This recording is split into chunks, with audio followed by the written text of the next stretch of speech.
Hi, നമസ്തേ.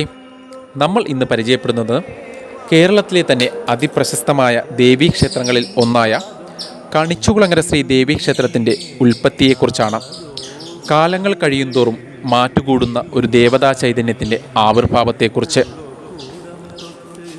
കടലും കായലുകളും സംഗമഭൂമിയായ ആലപ്പുഴ ജില്ലയുടെ മധ്യഭാഗത്തായി ചേർത്തല താലൂക്കിൽ അറബിക്കടലിനോട് ചേർന്ന തീരപ്രദേശത്തായാണ് ഈ ക്ഷേത്രം നിലകൊള്ളുന്നത്. ഏകദേശം 600 വർഷങ്ങളുടെ പഴക്കമുണ്ട് ഈ പുരാതന ക്ഷേത്രത്തിന്. ടിപ്പുവിൻ്റെ പടയോട്ട കാലത്ത് പ്രാണരക്ഷാർത്ഥം മലബാറിൽ നിന്നും പലായനം ചെയ്ത ഒരു ബ്രാഹ്മണ കുടുംബം അറബിക്കടലിലൂടെ തെക്കോട്ട് സഞ്ചരിച്ച് ഇന്ന് ക്ഷേത്രം നിൽക്കുന്നതിൻ്റെ പടിഞ്ഞാറ് ഭാഗത്ത് വെച്ച് കപ്പൽ തകരുന്നു.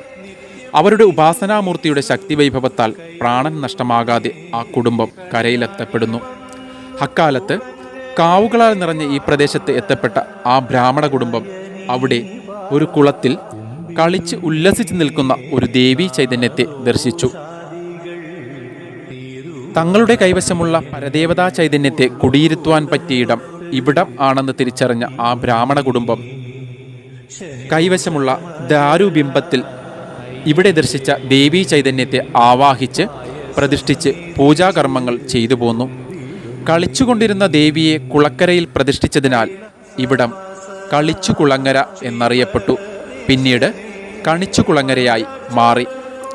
ദേവിയെ ആദ്യമായി പ്രതിഷ്ഠിച്ച ഇടം കുമ്മറത്തുശ്ശേരി ശ്രീ മൂലസ്ഥാനം.